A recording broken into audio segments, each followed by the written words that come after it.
Decorating Pages is a podcast dedicated to taking you behind the scenes of the designs of your favorite TV shows and films. Each episode, I'll be sharing design stories from some of Hollywood's most famous sets.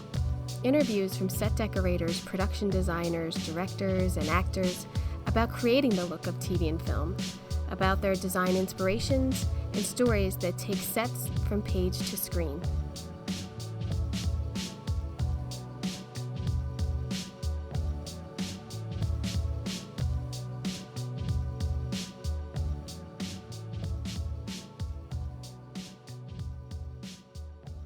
Hello, and welcome to Decorating Pages. I am your host, Kim Wanup, and wow, did you like you some Frank Rich last week? And Erin McGill. I'm glad everyone is enjoying these episodes for FYCs for the Emmys. And the week before that, we had Rocco Matteo for Rabbit Hole, and Emmy voting starts this week. Yes, so if you are an Emmy voter, it starts the 15th through the 26th. And if you aren't an Emmy voter, this is why you are being overrun with for-year considerations on every billboard in Los Angeles. It's so crazy. I talked about that last week of if any other city, it's like your healthcare, local sandwich shops, whatnot. Here, it's all about TV and or film, depending what time of year it is. But this week, I have production designer Jamie McCall for the show, the second season of Schmigadoon. And then tomorrow, yes, a double episode. You are getting the production designer Patrick Howe and set decorator Rich Murray from Only Murders in the Building. And I had a fabulous time talking with them because I had never met them and they were super nice. And if I was in New York, they invited me to see their sets. I can't wait.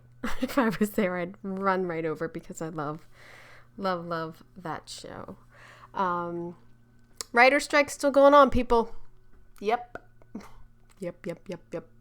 Director settled. The actors are next. Who knows what's going to happen there? I'm sure they're going to, or if they have not already voted to strike and see what they get. So good luck to them. I was really busy with this podcast this week and doing interviews, so I didn't watch much. Of course, the Jersey Housewives reunion is awesome. Episode 3 is this week, and it's gonna be a hootenanny. And then the start of the OC Housewives, but that was not hot. It was not cool. I don't know. I don't care. I might check out of that. I don't know. I finished up that show, Jury Duty.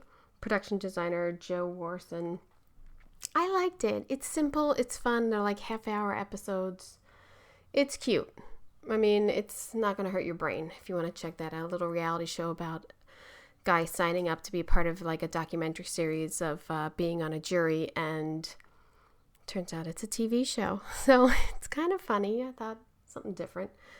And what else I watched? I started to watch North by Northwest.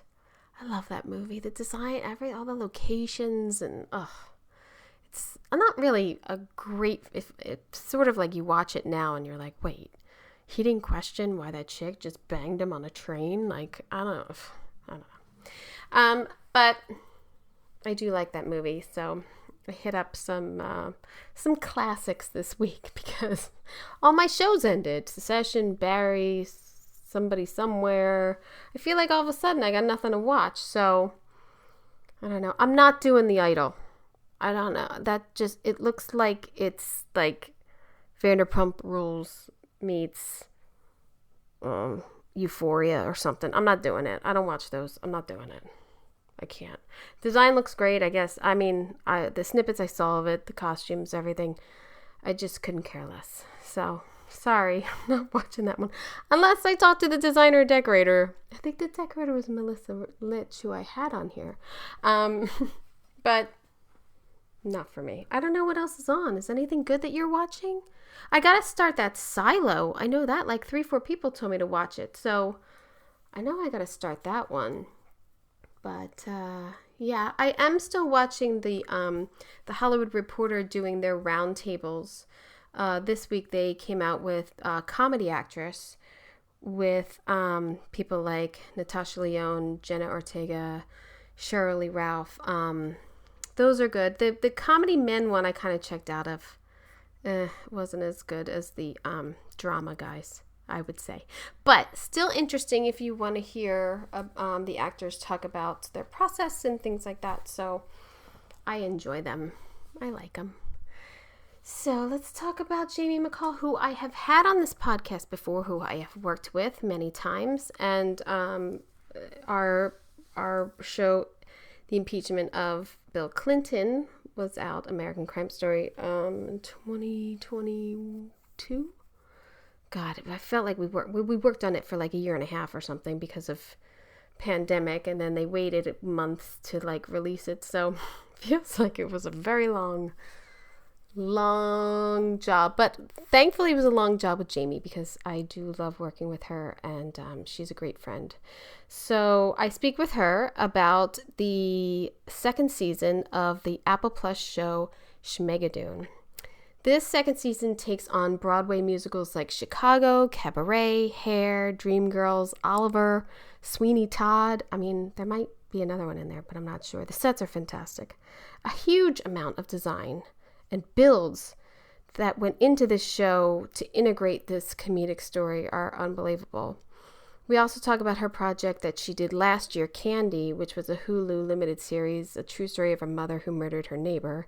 That's a good one. Jennifer Beal. It's a good one. They have the Love and Death one on HBO now, but I didn't watch it because I already knew the story.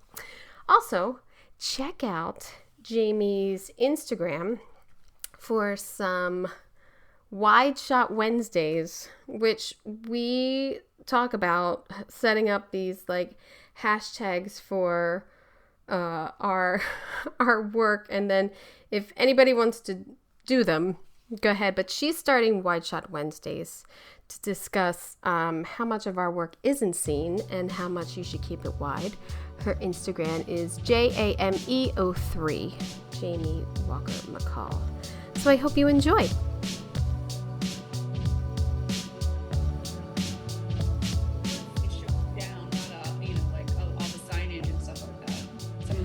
For the depth parts.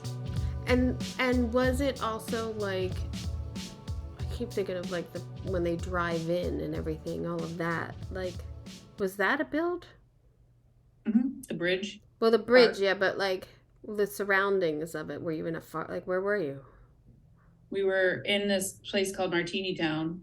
Oh, and it was sort of a back lot that I revamped that entire thing and built new building facades to some of it too. And that was tough because it's going to be there permanently now. So I had to get them to approve, the Martini people. Oh, wow. To the buildings that we built to keep. But I ripped like one of, right outside the Crack Club up the street to the right, was a movie theater that came to this like point, and I was like, that absolutely has to come off and come down, like the whole. And they were like, oh, I don't know. I'm like, it has to. Like, there is this is a non-negotiate. Like, I have to straighten out the street. The other thing too is this. It's all very.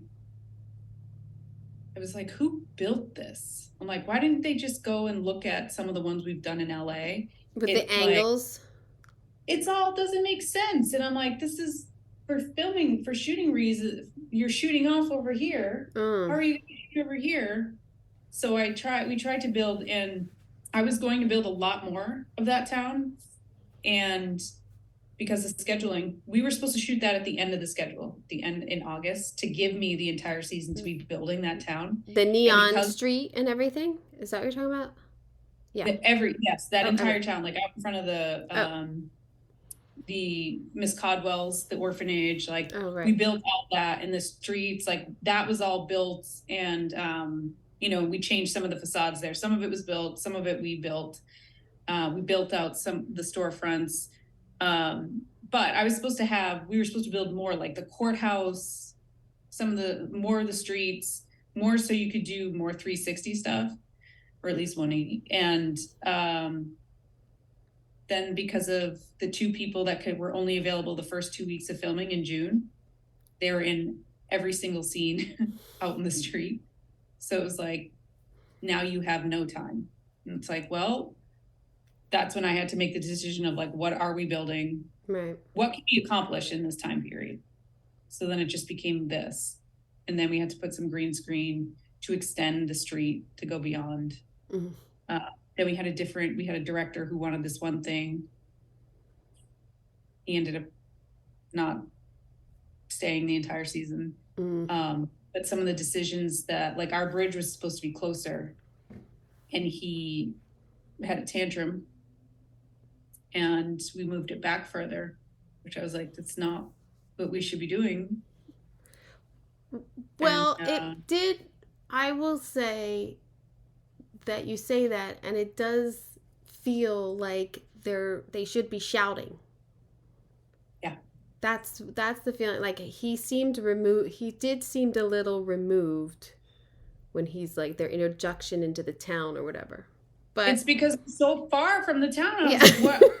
Not. And he had a meltdown the day when we were like kind of tech scouting it, where I was like, I need placement on the bridge because we have like they're coming in to lay the tar down. Like, rocks coming in. Everything is coming in for this bridge to be built.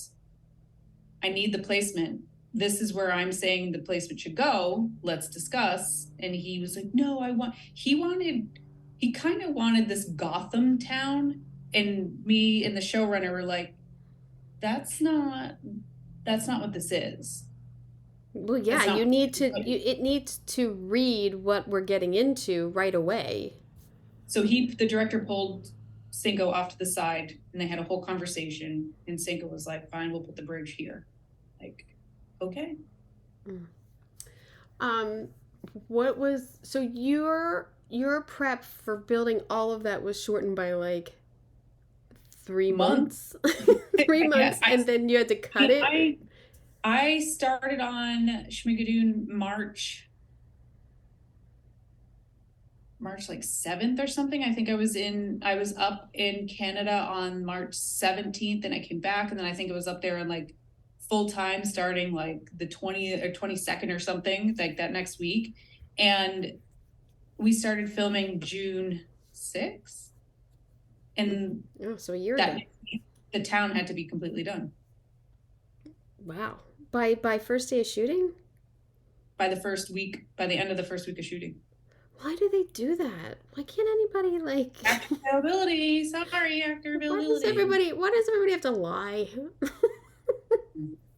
That's why they're talking, for Schmigadoon season 3, it's like right now in between New York and Toronto. And I'm like, why aren't we just shoot it in New York? Because everybody on the cast is here. All of them. Well, Toronto's not that far. Maybe they can pop a flight up. Yeah, well, it would be easier than Vancouver, but when you first got the scripts and everything, and you started to see like, oh, it's Chicago, oh, it's Dreamgirls, oh, it's Sweeney Todd, like, were you like super excited, or were you like, oh shit, there's hair, like?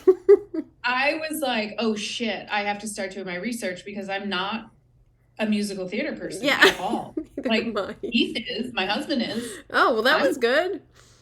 Yeah, so he, so I had to, and then when I had my meetings with Cinco, he gave me a bunch of references to watch that had inspired him, in his writing and whatever, or throughout his life, like things. So I really did a deep dive into all these musicals of the time period. And it was really interesting because, you get to see stuff that, like all other things, like how Austin Powers is totally, like all the genre of that time period of the 70s, the dance and the dance breaks and things. And but were you able to see these as Broadway plays, or was it like research of like the movies of them? I mean, they all have movies of them, right? Yeah, movies of them. Yeah, that's what the inspiration was, like the Umbrellas of Cherbourg. Oh yeah, and yeah, Godspell. Godspell, which is funny because Godspell is Cinco's favorite, and all the department heads across the board were like, God, that was like the most painful one to get through. Well, I remember that was like one of the high school plays we had in my 4 years, and I feel like I never went. I didn't go. Like I was like, no, I'm not. I don't know. It said no. It's tough. And honestly, I think because I had such an aversion towards that movie that for designing the junkyard, the hippie commune, was Cinco kept being like, do we have some like concepts for this yet? And I'm like, no. I'm like, I did not want to design that set. Was it the last one? I think it was the last set I designed. Everything else was so clear and easy and so fun. That one, I was like, oh man. But you did from switching from like the Chicago cabaret look to the Sweeney Todd, like your palette really changed too. Yeah. I mean, we tried to keep it, somewhat cohesive. But it's a different vibe. It's different feeling. Yeah. Totally different vibe. Especially like the crack club with the shiny glossy and the reds and the muted, tones. And then, that club is fantastic. Oh, it was so much fun. Was that fun? It was so sad to tear it down. The wallpaper was all custom designed. It was just so fun. And a lot of the things, that are in the renderings, and then Carol, the set decorator, actually found them and had them shipped and actually put into the set, which was fun. It was trying to one of the directives too that I got was that Lauren Michaels still wanted to make it happy and fun like the first one. Because of course I go super dark. I'm immediately like, seedy dark underworld. Sweeney Todd. Exactly. And it's like, no, but we still want it to be. And you're like, and then so when I got that, and I was like, oh, right, okay. It's so completely different though. It's so completely different from what they achieved in the first season. It's kind of hard. It's like apples and oranges. For sure. I think what helped me is Angus's costumes, because dark as I made the orphanage, when Miss Caldwell comes out in her yellows and her great color, her palette, it really makes the set pop, I think. This dark, weird place, but then happy. And then all the food and everything that was brought in for that scene with all the children and eating, and they're like bright and colorful. And I think the costumes really lend to the story. And just to see like the awkwardness of the costume sometimes on what's her name? I forget her name. The head chick. Melissa in the show. Yeah. She just seems awkward in anything you put her in. Like regular clothes. Cecily Tyson. Strong. Cecily Tyson is a news anchor on Channel 6 in Philadelphia. Sorry. Cecily Strong.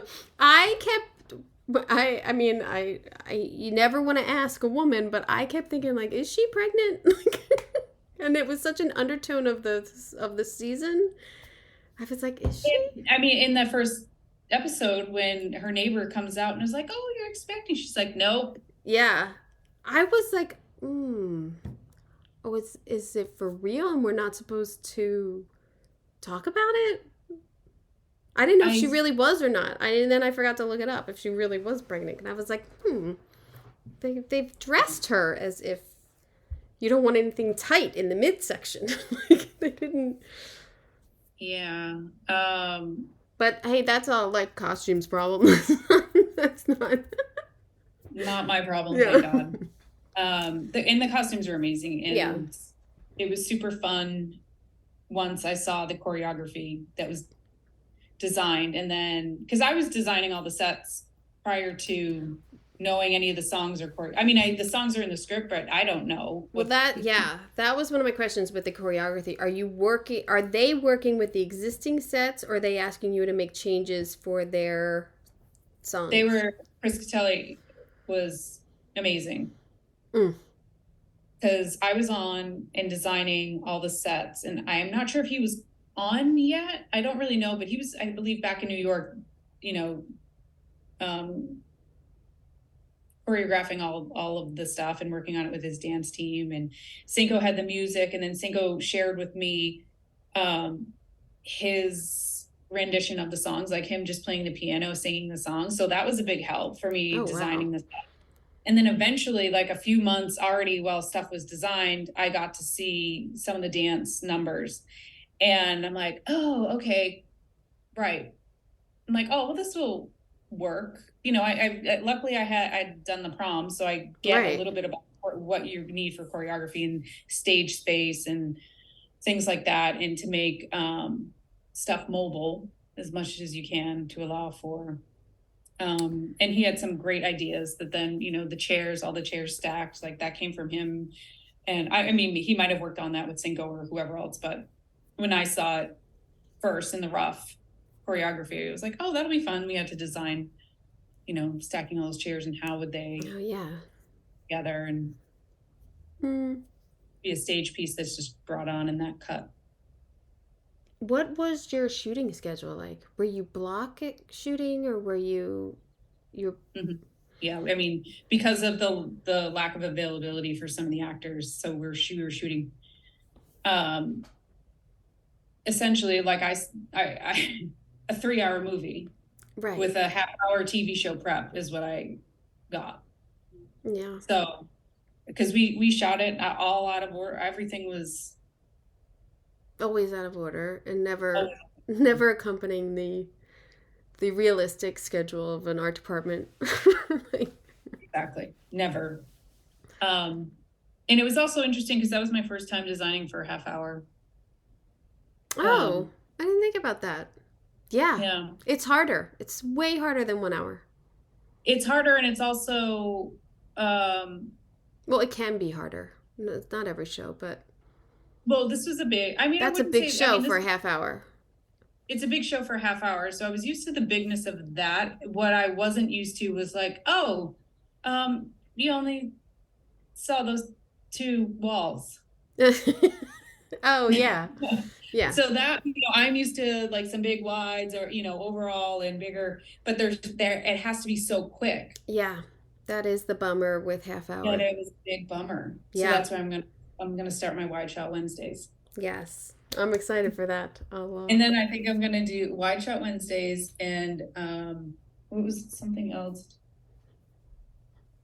Keep it wide. Tight shot Tuesday to focus in on all the amazing set dressing. Oh, that's a good one. Yeah. Wide shot Wednesday, tight shot Tuesday. I should shout out your website, which is fantastic because I got to look at my own work on it. I really did look at that. And when I got to the one guy's apartment and I was like, what was that? Oh my God, he had dressed that. How did you forget? We did it twice. I know. I blocked it out because you have a really good wide of it and I never saw it at that angle. I don't know, maybe watching it I saw it for, but like I saw there was like an overhead and he's at his desk and I was like, did I do that? And then I was like, was that at the mall? And I was like, oh no, I did that. Yeah, I did that twice. Yeah. We did so much on that show. Oh my God, we did so much. So many sets. We did so many sets. And like all the build outs in the mall. Ugh. So much good shit. So many good things that I feel like were, I mean, the camera never holds on it long enough. The camera's never wide enough. I don't know. I'm very proud of we're talking about impeachment, by the way. I'm very proud of it because I feel like there are good wides and it was lit so great to me, like in my opinion. So I'm super happy with the pain that we went through. That's why I love working with Simon Dennis. Yes. Because he always gives me a nice big wide, and he's a genius with lighting. Yeah. Same when I worked with him on Candy. Candy. I know. I want to talk about Candy too. I loved Candy. I didn't watch. I'm sorry to Suzuki. I didn't watch Love and Death. I'm not watching it because I already watched the story. I already watched Candy a year ago, and it was fantastic. I know. Yeah, I don't. I mean, even when they both released that they were making it, and I was kind of like, why are we both making this? I know. It's really weird that it was kind of shot at the same time. But it was shot at the same time. Theirs came out a year later. Theirs is like 9 or 10 episodes. Ours was 6. And I'm just kind of like, what is there there's not that much to the story. But I saw one post. I should have fucking sent it to you or tagged you. It was a side-by-side of the both Candies, like dressed almost the same in the set. And I was like, that's such good research and execution by both teams that it looked so similar because that's what it was. I'm assuming you had pictures to go off of, and like, yeah, it was interesting. I think that was on Indie Film. I think they had posted. I'll have to look for it. Send it to you. I enjoyed working on Candy. I loved their houses. The houses were fun to do. I mean, the house that Candy's house, was that a location? And when I found, well, not when it was presented to me by the location manager, I was like, I love this house so much, but Simon is going to kill me because it is a fishbowl of windows. And so I approached Simon. I was like, Simon, I really like this house. I think this is the house. But you're going to have a really hard time in here. And, the ADs and everybody scheduling it because it is glass everywhere. So, and he's like, okay, we'll just, and they fucking figured it out. Like, we'll only shoot this way when it's sunshine and it's supposed to be nighttime.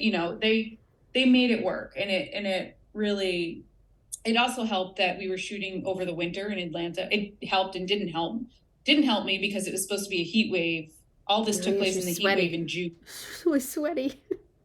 And with some mornings we had snow on the ground. So that was not great. But, the good thing is that your nights come early. Right. And then they can it's schedule around that. Crappy weather, and it's gray and gross in Atlanta. And I thought it was and I thought that the acting was really good. I thought I love that Jessica went for it with that wig. Yeah. No, she didn't. That's who she looked like. Yeah. I know. I remember looking up pictures and being like, oh, they nailed that. Yeah, that was a good wig. I love Timothy Simons, who plays her husband from Veep. He's such a nice guy and was so good in it. He was great. Yeah.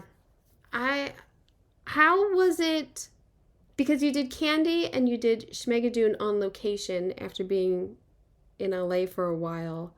How has it been designing on locations? Like, I mean, it's always tough because you don't have your team. Luckily, for both Candy and Schmigadoon, I got to take Ryan, my art director.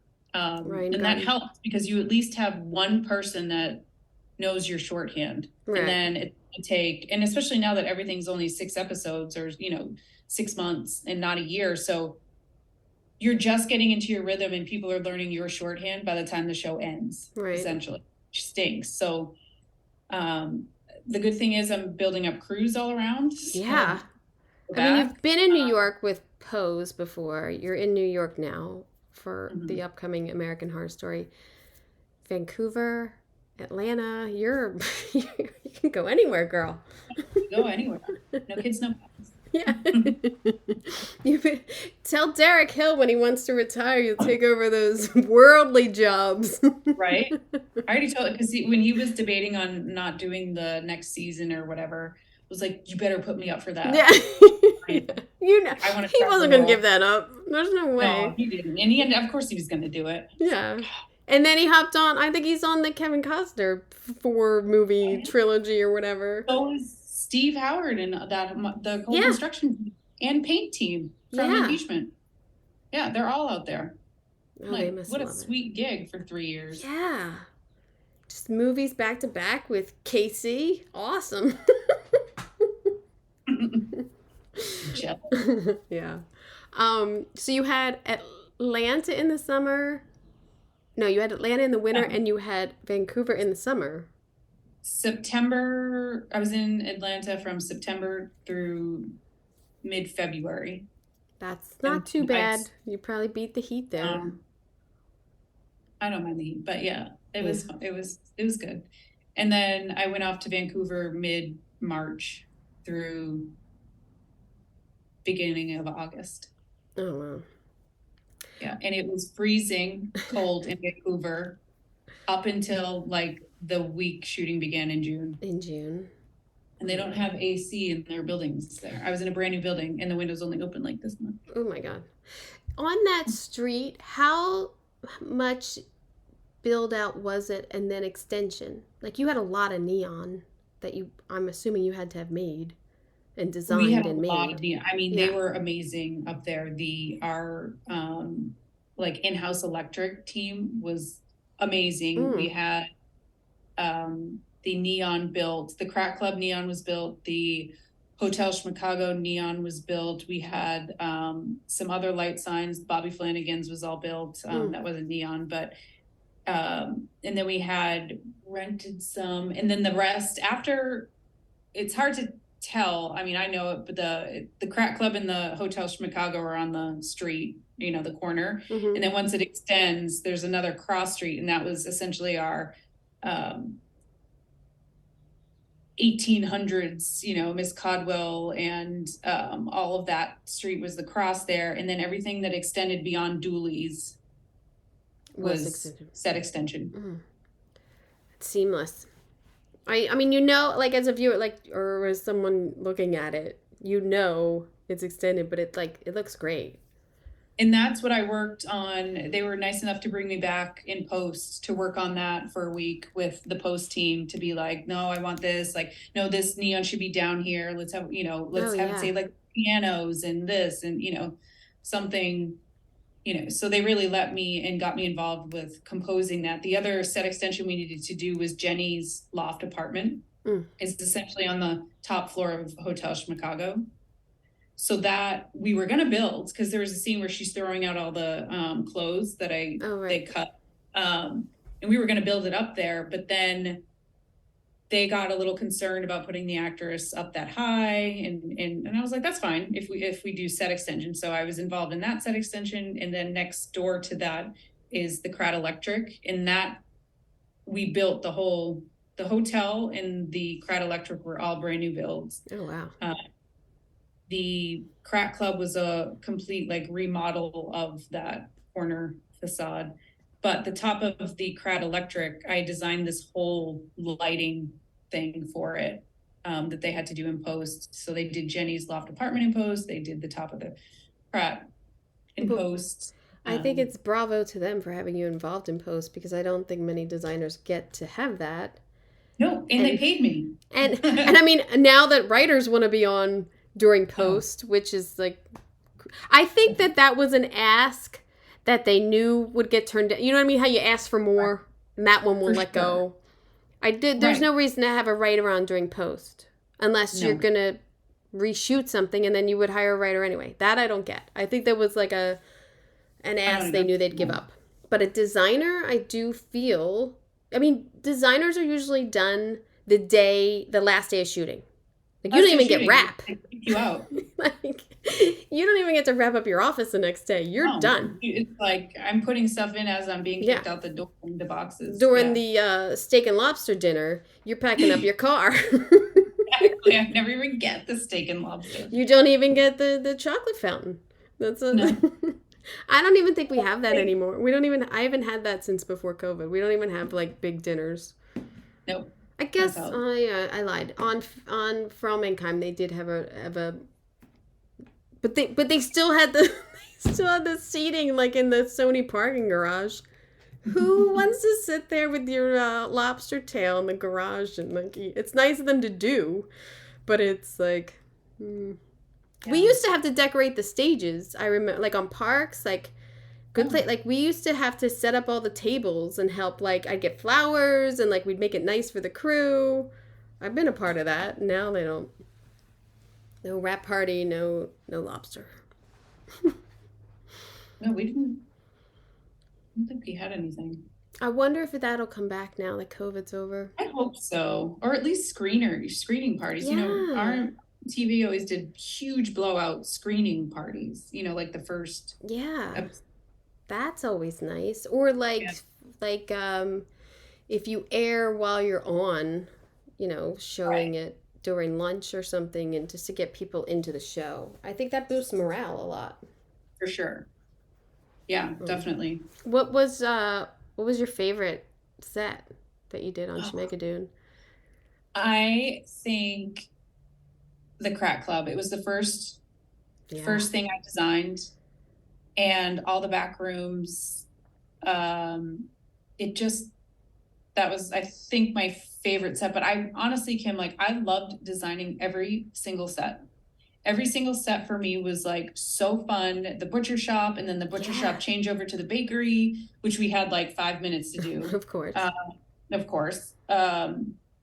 The orphanage was so fun because I wanted it to, I always go a little bit darker and weird. I do. I mean, I think it's such a wonderful creative project to have because it's all so creative. They want that. They want it to be like that. I know. That's why I interviewed for the job, and they were also interviewing other people.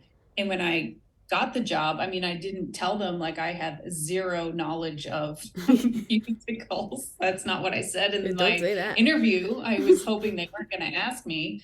And then I was like, well, maybe that's why they hired me. That, I have the prom, yes, but I don't have a huge theater background. So you'll do it differently. Do you know what I mean? You're not, you haven't, a lot of times I don't like to look at other work because I don't want to subconsciously duplicate it. Right. Exactly. And it just was so fun. And one of my Wide Shot Wednesdays that I have to put up is that, and I know it's hard in the editing process and the filming, the shooting process for DPs and everybody, but the face that's on top of the stage that you never see it. Oh, I was going to say, I don't. Never saw it. Even when the chandelier comes down and crushes Krat. I know. I love all the lighting. Never seen. And it is so heartbreaking because Ryan and I sat when we were working together still in LA before I'd gone to Vancouver and before he got up there, we were sitting side by side like two nerds, and I'm like, no, and so he starts actually sketching out this face, and it went through so many funny, because Cinco wanted something that was similar to the Tunnel of Love head. Oh yeah. And so we were like, okay, cool. So I came up with the stage idea with the lips, and we were going to have it all 3D, protruding out into the stage, and then we put the lights on it, and we had this face that was a cross between Rocky Horror Picture Show face, Marilyn Monroe. Oh, and God. And so he's sketching it out, and it went through this horrific first pass with teeth. It's so scary. And we were dying laughing. And then I was like, no, it needs to be more Marilyn Monroe and more of the, and so he's sketching that. And I'm pulling up my lip, the lip's gotta come out like that. And you never fucking see it. Ah. So that's why I really got to showcase that in yes, and stuff, just to get it out there, because the team then and people would go crazy for that. People want to see it, it's such a following of the show. People would love to see that. No, I have to really stop doing my job now and get back to my. I can't with the social media. I can't. Obviously, you were amazing at it. I hired someone. No. I hired someone who I just had to kind of let go during the strike, because I was like, I can't pay you. I haven't worked. I can't pay you. Sorry, I'm gonna have to do it myself. So you will see a sharp decline now because she was done June 1st. So. No, but it's still a job. I still have to interact with her. I still have to give her my list of who I'm interviewing, what we talked about. But it's still a job. But then I was doing blogs for everyone. No one looks on my website. It's I forget it. It's too much work. I can't do it. I can't. Oh, with 2 kids and a full-time job, no. Forget it. But I have a full-time job. I've only worked 7 weeks all year. Well, that's the bummer. I actually have time to do it, and I don't have time to do it. No, it's just a lot. And then I feel I'm so bad at it too, because I get in my head about like, am I just being like overly like, does anybody even want to look at this? Like, am I just being like, no, people do. People, no, I think fans want to look at it, but I think I love to look at other people's work and see like, oh, they posted that. Oh, that was cool. Oh, like behind the scene like this. I love to watch. I think anyone in our community, loves to see it all. Especially when I do post it, I'll tag your union in it, because like the detail that Carol and Amber put into those sets, and they would come to me with fucking storylines for like all these background dancers and all their things. Oh my God. Like, she like really wants to go and live in Paris, so she has all these postcards in there. She writes to herself. Like they came up with like all these background stories, and I was like amazed at what they were doing. Oh God. So that's why I want to do the Tight Shot Tuesday and White Shot Wednesday, just to shout outs to all the amazing set decoration that is happening out there, and hopefully carry that on through all my shows, not just. Well, yeah, that's the fun. That's the fun part. That's when you get to do all the details, and you don't have to dress 8 sets tomorrow, and like that you have time to look at it. Get the time, but yeah. So if you were shortened on your prep for the exterior, how did you feel about the prep for the theater and for the apartments and everything else was fine, because that I knew that Miss Codwell was going to have to be shot first, so I knew I had to do the orphanage. Well, after I had designed Crack Club. And I was like, oh, cool. The orphanage is being shot first. Sweet. I'm glad I spent so much time on the club. I could have punted that till further down. Everything else I felt fine. And it just kind of, again, it was, Cinco's writing was so great and it was so clear. Like each set, I just felt like everything came into place really quickly. And then, doing the renderings of it and then going right into it. And the scenic team was amazing. And they would come back, like I'd show them examples and they came back with like exactly what ended up on set. You know my God, that's awesome. It was just, so I felt like we had time on the certain. Oh, that's nice.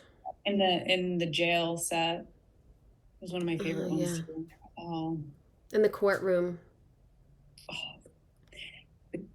The courtroom is when a couple things when I read those scripts, I was like, oh, sweet, a giant chandelier is falling on the stage. Like, how am I going to have this face with the chandelier falling to hit him? How are we protruding that? But that was easy enough to do because I extended the stage when I, read the wedding. I was like, well, we'll extend the stage. And originally it was scripted to be in a whole other place, that was going to probably be a location, like a ballroom. I'm glad they brought it home. Then we were having scheduling. Because of the 2 people that had to be shut out in the first 2 weeks. Scheduling wise, we couldn't do a location, and I was like, why don't we do it in the Crack Club? Crat would do it. Crat would use his club to have his wedding there. So why don't we change the Crack Club over to a wedding venue of how he would do it? And that was really fun because I was like, what would Krat's wedding Pinterest page be? It all comes back to Pinterest pages. And it kind of came together, and there's certain stuff there that you didn't see, like the handwritten chalk, like Pinterest table. Oh my God. It was super fun to do. But yeah, I don't know. I went off on a tangent on that. No, you got it. The scenes that were in reality, those are locations. Did you build like their bedroom? Was it their bedroom? The bedroom was a location. Their backyard, a location. Their offices, her office was a build out within an old, abandoned hospital. Oh, wow. So that was a build out. And that actually was really pretty too, that you never saw like the other side of the room. And then Josh's like physical therapy room, when in the beginning, when he's like keeps doing the same, that was in the same hospital in a different room. We built that out in there. And then his office was built on stage. Maybe we should start a site, things you didn't see on camera. Right? What can that be? Tight Shot Tuesday, Wide Shot Wednesday. Thursday, things you didn't see. Missed Monday. Yeah, there you go. Yeah, missed this whole. How about how many sets I've done that we've never even seen that have been edited out? Yeah. We'd get a lot of people sending shit in, but we don't have time to handle this. So. No. Someone out there can do that. Anyone, you can have it. Just tag me. Exactly. Yeah. So you were still out like 2 days? I mean, a week? I mean, it seems like you were still out then. If you were still doing... We were out so little. Oh. So amazing. Because that to me, like location scouting for me is the worst part of my job. Oh, I think I agree for designers because it's so intense now. So we were out very little. I mean, it was... But you had changeovers on set, so it's not like you can relax. No. Yeah, no. I know. We had a Bobby Flanagan. I had 3 stages worth of sets there. And it's such sad. They're all gone. Like, it's not like it comes back. Like, it's not like it's really sad when I look at it, because I've separated all on my phone into like the Schmigadoon folder, and it's like my day one there where all the stages are empty.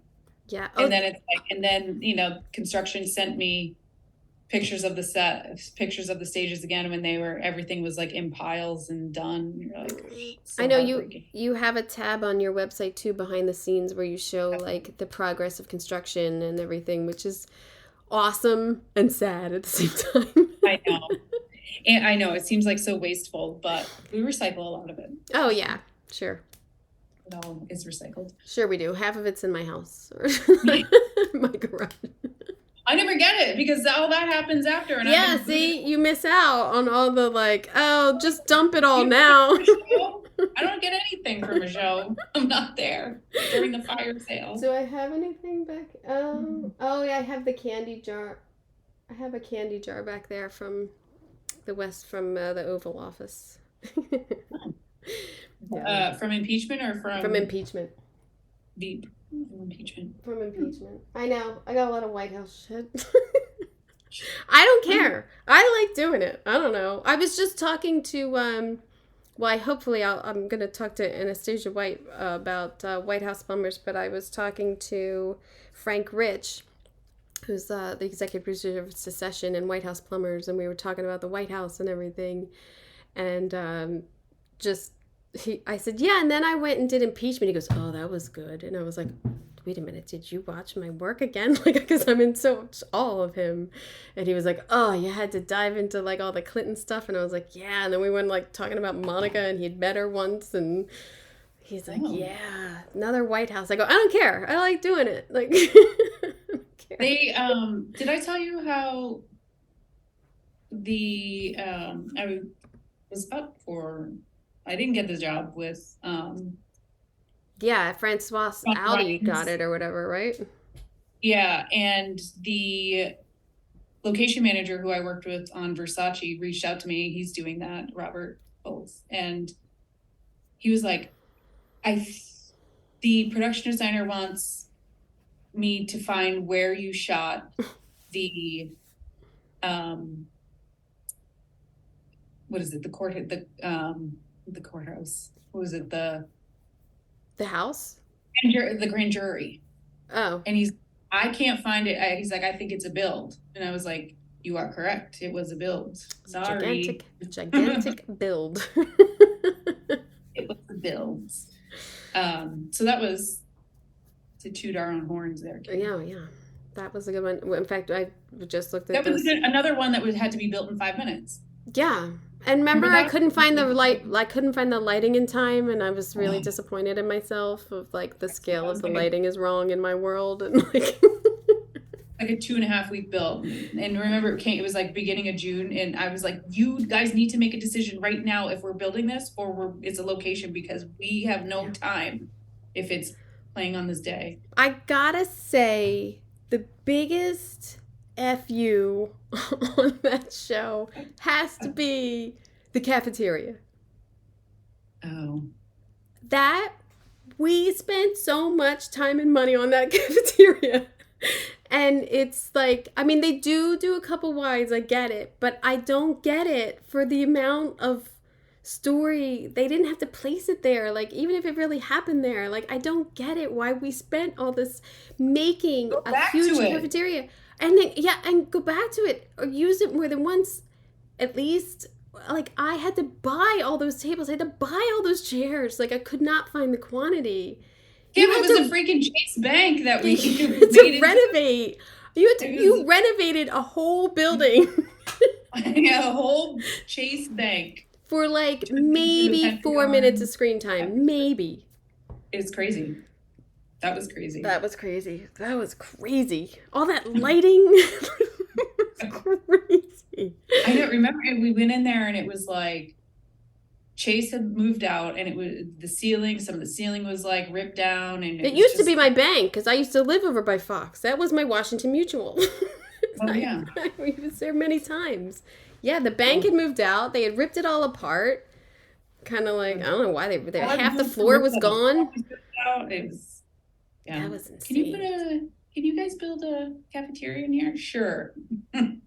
I just remember Patrick and I walking in, and the whole space is, Patrick, my lead man, and the whole space is like in ruins, and we're like, what? What are they going to do here? They're going to rebuild this whole building floor? Cool.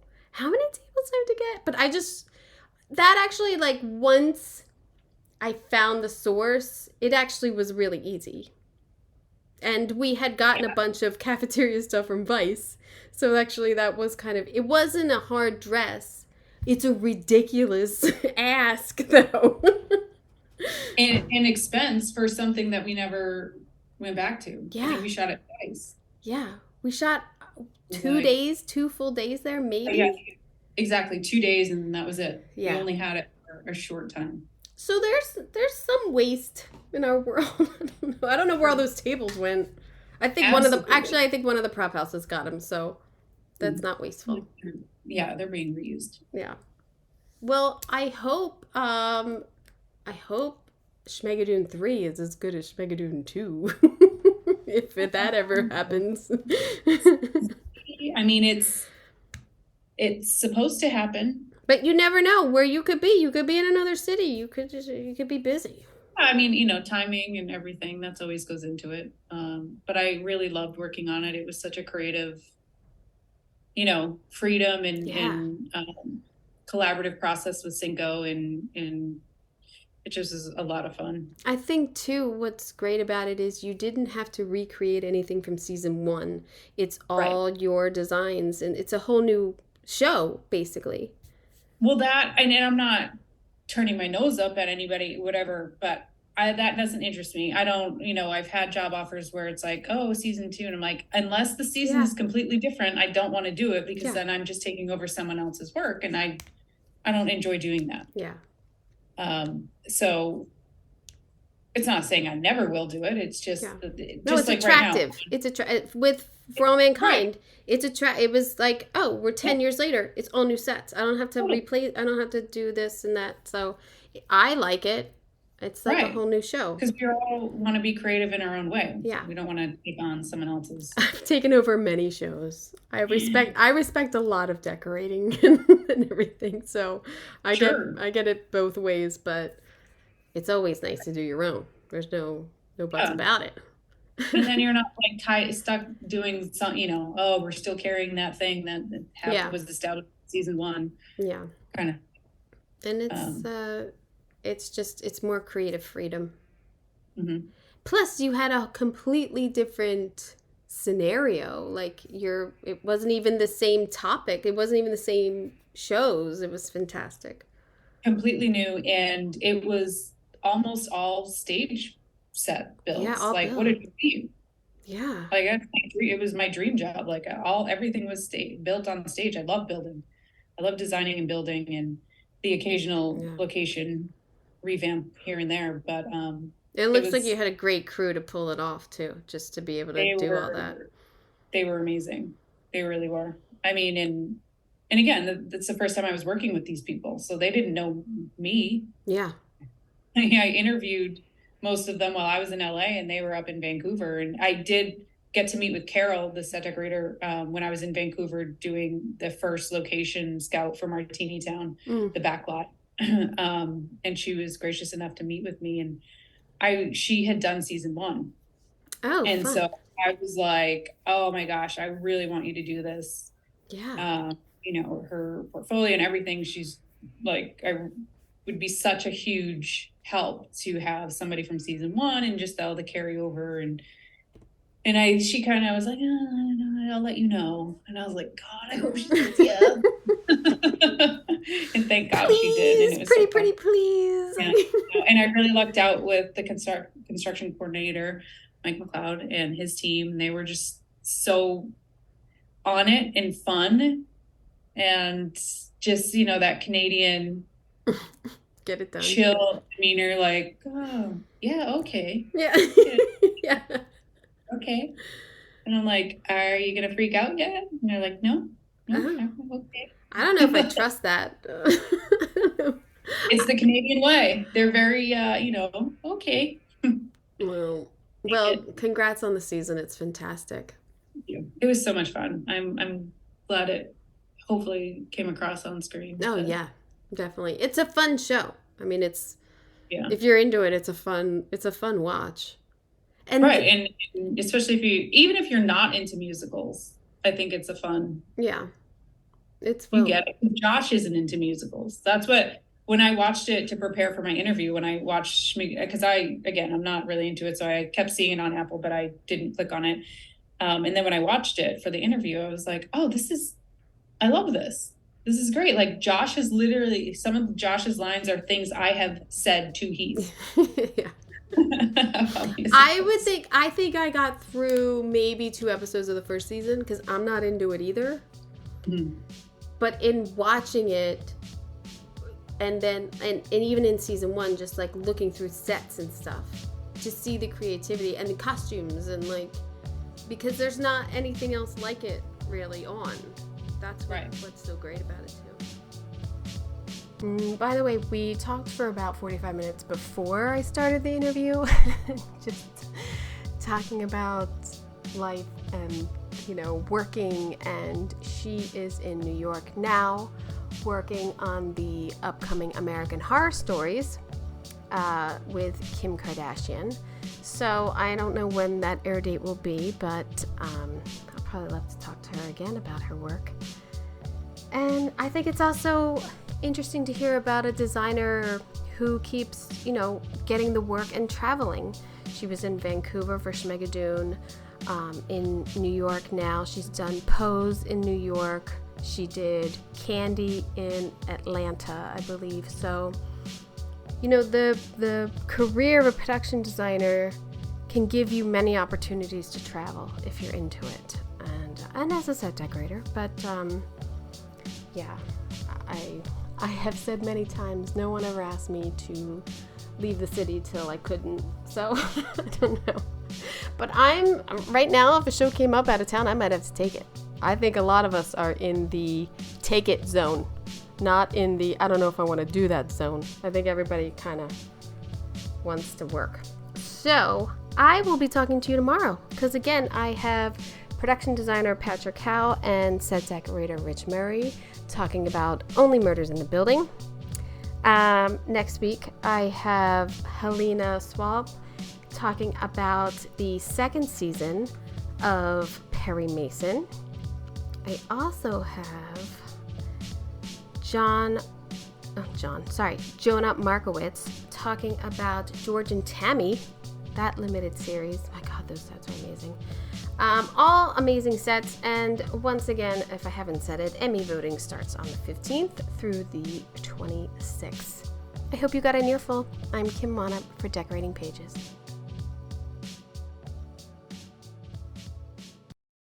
Welcome to Pro Tips for the Pros, brought to you by Floor & Decor Bailey's Crossroads. In this series, we'll explore essential advice for professional contractors to deliver outstanding renovation results. Let's dive in. After completing the renovation, follow up with the customer to ensure their satisfaction and address any remaining concerns. Provide maintenance tips and guidance to help them preserve the results of the renovation for years to come. Thank you for joining us for this pro tip on planning thorough renovations. Stay tuned for more expert advice brought to you by Floor & Decor Bailey's Crossroads. A lot of people tolerate ordinary.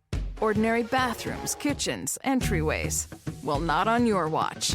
If you're a pro, you've got a new partner in town. Floor & Decor. From tile to wood to stone, Floor & Decor has more styles and job lot quantities of Schluter, Mapei, Laticrete, and other brands pros trust. Come see a whole new way to wow with Floor & Decor. Coming soon to Bailey's Crossroads.